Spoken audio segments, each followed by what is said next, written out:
Hello అండి, ఈరోజు నేను బ్రేక్ఫాస్ట్కి పొట్టు మినపప్పుతో దోశ చేశానండి. ఎప్పుడు బయట షాప్లో కొనుక్కునే కన్నా అప్పుడప్పుడు ఇలా ఊర్లో పండించిన పప్పు ఫ్రెష్గా కొనుక్కొని దోశ చేసుకుంటే హెల్త్కి కూడా మంచిది కదండి. ఈ పప్పు మా అమ్మ వాళ్ళ ఊర్లో కొని పంపించిందండి. ఈ దోశలు క్రిస్పీ అండ్ టేస్టీగా ఎలా చేశానో మీకు ప్రాసెస్ మొత్తం చూపిస్తానండి. వీడియో ఎక్కడ స్కిప్ చేయకుండా పూర్తిగా చూసేయండి.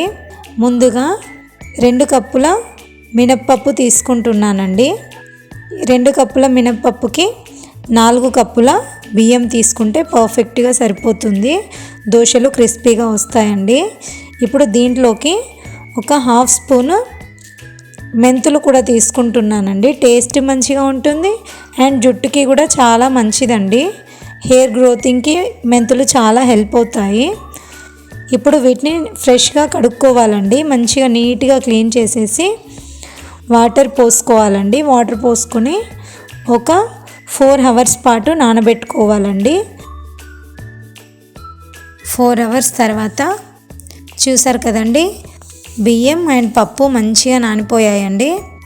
ఇప్పుడు దీన్ని మిక్సీ బౌల్లోకి తీసుకొని కొద్దిగా వాటర్ యాడ్ చేసుకొని నేను వీడియోలో చూపిస్తున్నట్టుగా సాఫ్ట్గా మిక్సీ పట్టుకోవాలండి. ఇప్పుడు ఈ బ్యాటర్ని బౌల్లోకి ట్రాన్స్ఫర్ చేసేసుకోవాలి. మొత్తం పప్పు కూడా మిక్సీ పట్టుకొని ఈ బ్యాటర్ అంతా కూడా బౌల్లోకి తీసేసుకొని ఓవర్ నైట్ పక్కన పెట్టేసేయాలండి.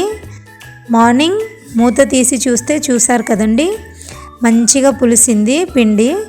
ఇప్పుడు దీన్ని కలుపుకొని దీంట్లోకి కొద్దిగా వాటర్ యాడ్ చేసుకొని మంచిగా కలుపుకోవాలండి. ఇలా కలుపుకున్న తర్వాత దీంట్లోకి కొద్దిగా సాల్ట్ యాడ్ చేసి దోశపిండి కన్సిస్టెన్సీ వచ్చేలా కలిపి పక్కన పెట్టేసుకోవాలండి.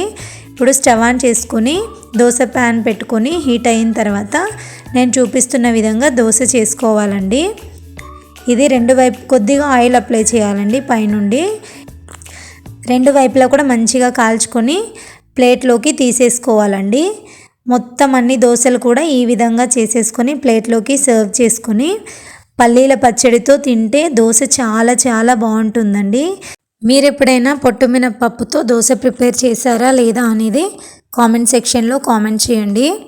మీరు కనుక ఫస్ట్ టైం నా ఛానల్ చూస్తున్నట్టయితే లైక్ చేయండి, షేర్ చేయండి. మరిన్ని హోమ్ స్టైల్ వీడియోస్ కోసం నా ఛానల్ని సబ్స్క్రైబ్ చేయండి. Thank you for watching.